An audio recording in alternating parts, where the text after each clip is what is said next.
Israel's war with Hamas continues to escalate with more missiles raining down on the Gaza Strip. The military warns that a massive military ground action is imminent. This is tens of thousands of civilians are on the move after leaflets were dropped from the sky asking them to evacuate immediately. CBS 2's Ian Lee joining us now from Tel Aviv.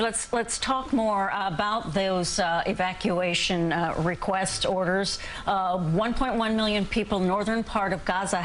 That just sounds like a monumental thing to do as an individual, let alone that many people. What's happening? Can you let us know, Ian? Yeah, Dana, all day we've seen people streaming south from that northern enclave of the Gaza Strip.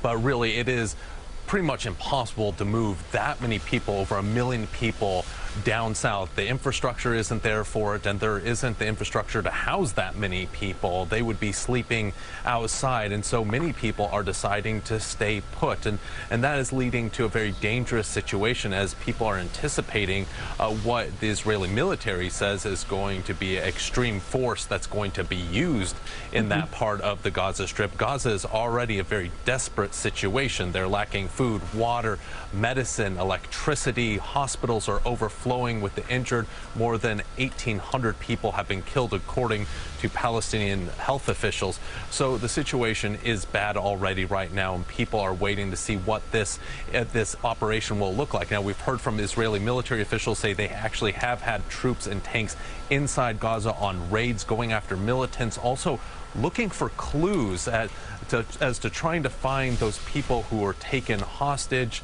But really, we are starting to see a shift from the air war that's taking place with bombs being dropped in Gaza to the start of what looks like the beginning of a ground incursion. All right, and in the brief time that we have, can you tell us about what the U.S. is doing about Americans and some New Yorkers who really want to get out of Israel? Yeah, there are roughly 20,000 Americans who want to get out of here. The United States says they're going to try to do it by land, sea, or air. There's chartered flights that they're looking into. There's also, we should note that there are reported to be hundreds of Americans stuck in Gaza as well. And it is a difficult chore to get a task to get all these Americans out of the country. For us, when we flew here, we flew on a flight. The pilot turned it around because he said it was just too dangerous to land the plane. We had to come through Jordan, across the border that way. These are just options that officials are going to be looking into. Dick? All right, Ian Lee, in a chaotic situation in Tel Aviv and in the Gaza Strip. Thank you so much, and please stay safe.